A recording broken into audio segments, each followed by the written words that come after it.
Want to read comics but can't decide if you want to buy physical copies or download them digitally? This guide will help you decide. Yo, brother! You're at home with a geek? I'm Mark, aka the Little Black Dude. Welcome back to the channel. If this is your first time here and you love TV shows, movies, comic books, video games, and other things of a geeky nature, mash the subscribe button and be sure to ring my bell to be part of the notification squad.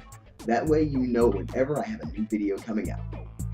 This video is a part of a series talking about the pros and the cons of physical versus digital comic books. Everyone has a particular preference. Some believe that physical comics are the way to go. Others believe that digital is the wave of the future. And there are some who will play in both realms. Hopefully, by the end of this series, I will have helped you decide which is right for you. Question of the day. What was the most disappointing storyline you've ever read in a comic series? Is it something that was really built up well and just didn't pay off? Or something that you thought should have been done completely differently?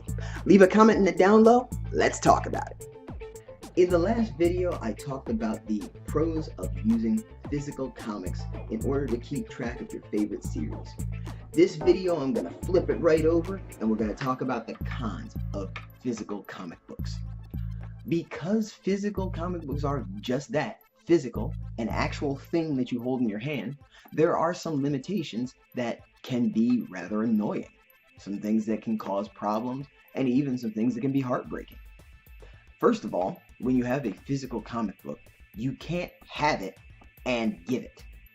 I talked about sharing comics before and how easy it is to just take a book and say, here you go. Hand off an issue to somebody so they too can read and experience what you have.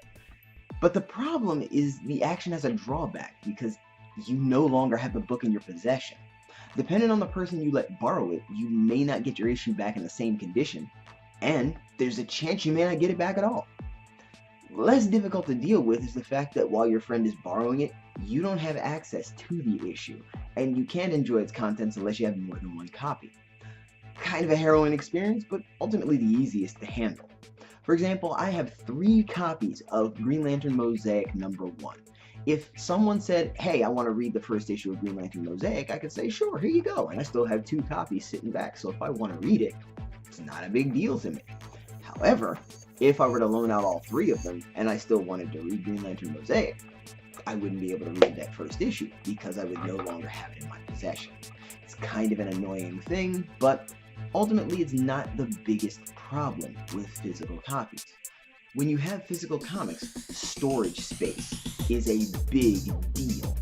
When you have a small collection, a few issues there, here and there, you can put them in a drawer, it's no big deal. But physical comics in solo form are portable, and once you have a few of them, it's nice to have, but once you amass a real collection, they can take up a considerable amount of room. Some collectors have an entire room in their house dedicated to their collections, but not everyone has the space to keep a collection that's that large. The burden grows with each new issue and makes some collectors have to choose which to keep, which to sell, or which to chuck. I know from experience how heartbreaking it can be to have to choose comics to get rid of for the sake of space. When I was a kid, hearing that another kid had a collection of 100 comics blew my mind. Now I personally think I have 3 or 4, and I know now that that's really nothing in the grand scheme of things when you talk to real collectors.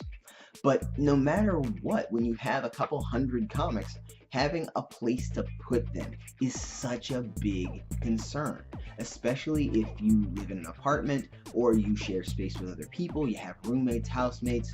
If you're married or living with your significant other, you may have to compromise about where you're going to keep your comics. So that is a drawback to having a physical comic collection.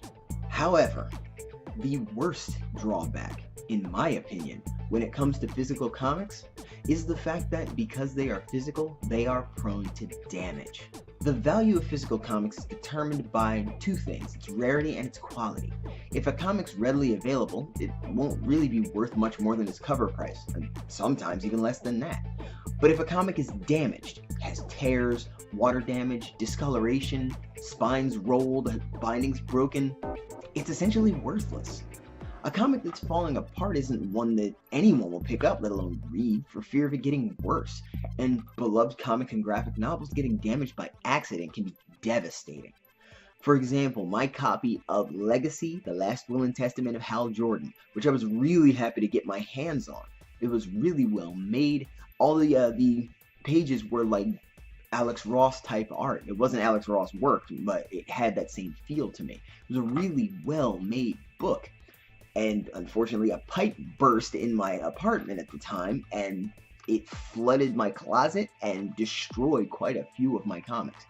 I was hurting because these were difficult to find. Not impossible, but definitely difficult to get my hands on. I still have yet to replace it. I haven't found another hardcover version of Legacy.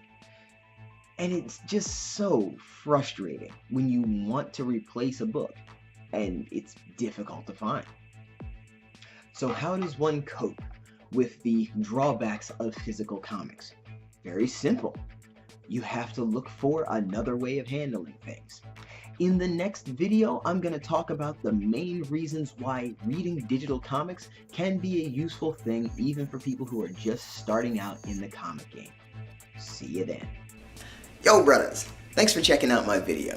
If you want to see more, there's a couple ways you can do that. You can mash my AHG in the middle to be taken to my channel to check out some of my other videos. If you don't want to do that, there's a couple videos over there for your viewing pleasure. The one on top is my most recent video. The one down below is a video chosen just for you.